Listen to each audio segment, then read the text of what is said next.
आता ही सगळी मंडळी जोरात काम करणार. आमची जबाबदारी आता वाढलेली आहे. आज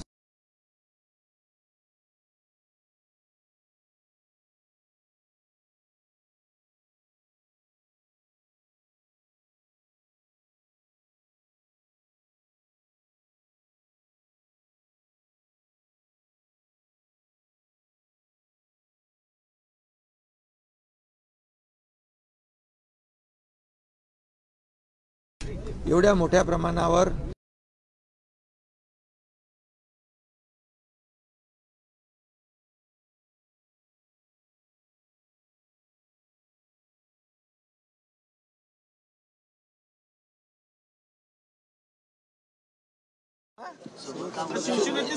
बघा, परिवारापासून कुटुंबापासून आमच्या कोणी वेगळं होऊ शकत. हे शिवसेना हे आमचं कुटुंब आहे. तुम्हाला मी सांगतो, विजय शिवतारे यांनी तर मला हे सांगितलं होतं, एकनाथ शिंदे यांचा मी विश्वास, हे पद माझ्यासाठी सर्वात मोठं. प्रकाश इथं बसलाय, त्यांनी मला येऊन सांगितलं, ठीक आहे, घरचे लोक थोडे वाईट वाटतं, नाराज होतात. नरेंद्र मलके भाऊ, लाडके शेतकरी, लाडके ज्येष्ठ, सर्व घटकांनी जे भरभरून मतांचा वर्षाव,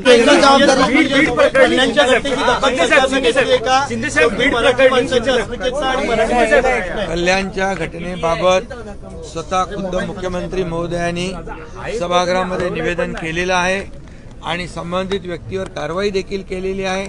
कुठल्याही परिस्थितीमध्ये लोकशाहीमध्ये जे आपले फंडामेंटल राईट्स आहेत त्याच्यावर कुणालाही गदा आणता येणार नाही. कुणी कसं राहावं आणि कुणी काय खावं या बाबतीमध्ये या महाराष्ट्रामध्ये मराठी माणसाची अस्मिता जपण्यासाठी शिवसेनेचा जन्म झाला. बाळासाहेबांनी शिवसेनेला जन्म दिला आणि शिवसेना सुरू झाली आणि तेव्हापासून मराठी माणूस ताठ मानेने जगू लागला. त्याला मोठ्या कार्यालयांमध्ये, सरकारी कार्यालयांमध्ये नोकऱ्या मिळू लागल्या, त्याचा मान सन्मान वाढला आणि म्हणून या महाराष्ट्रामध्ये मराठी माणसाचा अपमान कुणालाही करता येणार नाही आणि या बाबतीमध्ये कुठलाही मुलाहिजा कोणाचा ठेवता येणार नाही. संबंधित घटनेवर सरकारने गांभीर्याने घेतलेला आहे. पुन्हा एकदा सांगतो मी, मुख्यमंत्री महोदयांनी सभागृहामध्ये या बाबतीमध्ये भाष्य केलंय आणि कारवाई देखील केली. मराठी भाषेला अभिजात दर्जा देणारे हे महायुती सरकार आहे. राज ठाकरेंनी ट्विट केलेलं आहे की कल्याणच्या घटनेनंतर स्थानिक नेते, स्थानिक लोकप्रतिनिधी तिथे फिरकले नाहीत. गांभीर्याने बाबा, त्यांचेही कार्यकर्ते गेले असतील, परंतु आमचे स्थानिक शिवसेनेचे पदाधिकारी अशा प्रकारच्या घटनेकडे गांभीर्याने पाहतात आणि अशा तात्काळ त्या ठिकाणी पोहोचतात. स्थानिक लोक, शिवसैनिक त्या ठिकाणी पोहोचले. त्याची जी घटनेची गंभीर दखल आमच्या स्थानिक पातळीवरच्या लोकांनी देखील. सर, मराठी भाषेला अभिजात दर्जा देणारे हे सरकार आहे. मराठी भाषिकांना येत्या काळामध्ये कशा प्रकारे न्याय हे सरकार. मराठी भाषेला अभिजात दर्जा देण्याचं काम कोणी केलं? कुणाच्या काळात झालं? आमच्या महायुतीच्या काळात झालं आणि आदरणीय प्रधानमंत्री महोदयांच्या काळात झालं. त्यांनी मराठी भाषेला अभिजात भाषेचा दर्जा किती वर्षापासून मागणी होती, केलं का कोणी? आणि म्हणून मी प्रधानमंत्री महोदयांना धन्यवाद देतो की त्यांनी या महाराष्ट्राची एक अस्मिता जपण्याचा प्रयत्न केला.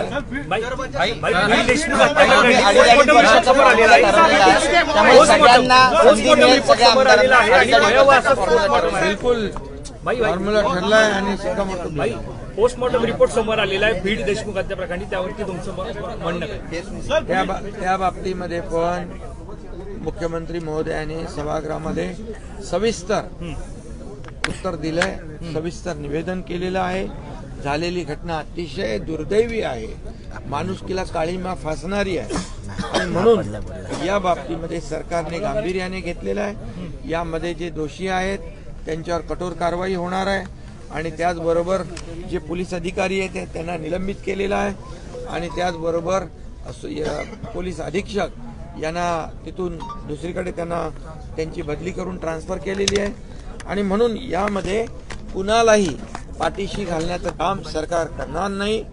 यामध्ये SIT नेमलेली आहे, न्यायालयीन चौकशी होणार आहे. कोणी गुन्हेगार कितीही मोठा असेल आणि कुणाच्याही जवळचा असेल, कुणाशीही त्याचे लागेबांधे असतील, तरी सुद्धा हे महायुती सरकार कायदा सुव्यवस्था याचं पालन करणारं, रक्षण करणारं सरकार आहे आणि जनतेला न्याय देणारं सरकार आहे.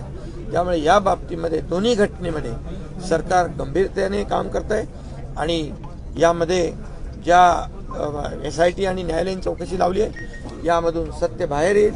दूध का दूध पाणी का पाणी होईल. कुणालाही यामध्ये पाठीशी घातलं जाणार नाही, कारण झालेल्या घटना अतिशय दुर्दैवी आहेत. ज्यांचा जीव गेलाय त्यांचा देखील परिवार, त्यांचं कुटुंब, त्यांचे आईवडील, त्यांची मुलं बाळं याचा देखील सरकार गांभीर्याने विचार करणार आणि हे दोन्ही परिवार आम्हाला आमच्या कुटुंबासारखे आहेत आणि त्यामुळे कुठल्याही परिस्थितीमध्ये या बाबतीमध्ये कुणालाही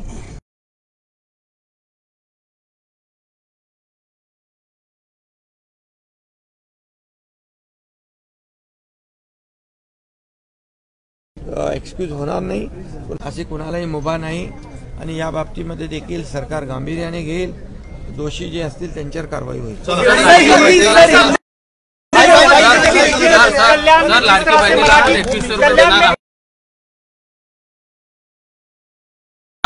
महाराष्ट्रामध्ये 10,000 महिला कर्मचारी पीटीएम म्हणून त्यांना 3,000 रुपये वेतन मिळतं सर. फक्त कल्याण मराठी वाला मुद्दा जो है महाराष्ट्र में बहुत ही अहम मुद्दा है. मराठी अस्मिता का मुद्दा है. हमारे आदरणीय हिंदू हृदय सम्राट बाला साहब ठाकरे जी ने शिवसेना की शुरुआत मराठी अस्मिता को बचाने के लिए, मराठी अस्मिता का मान सम्मान बढ़ाने के लिए किया हुआ है और इसलिए इसके बारे में खुद मुख्यमंत्री महोदय जी ने सदन में इसके ऊपर निवेदन किया हुआ है. जिसने ये गलती की है ये उसके ऊपर कार्रवाई की गई है और महाराष्ट्र में मराठी मानुष की अस्मिता, उसका मान सम्मान रखने का काम सरकार करेगी. कांग्रेस का ऑफिस वेंडलाइज किया गया है कल, उसको लेकर सरकार जो भी किया है, जिस तरह से जो बीजेपी पे कानून व्यवस्था बनाए रखने की जिम्मेदारी सरकार की है. पुलिस अपना काम करेगी और निश्चित रूप से जिन्होंने कानून हाथ में लिया है उनके ऊपर कार्रवाई. घराची रेकी केलेली आहे. सर, महाराष्ट्रात 10,000 पेक्षा अधिक महिला अशा आहेत, त्यांना फक्त 3,000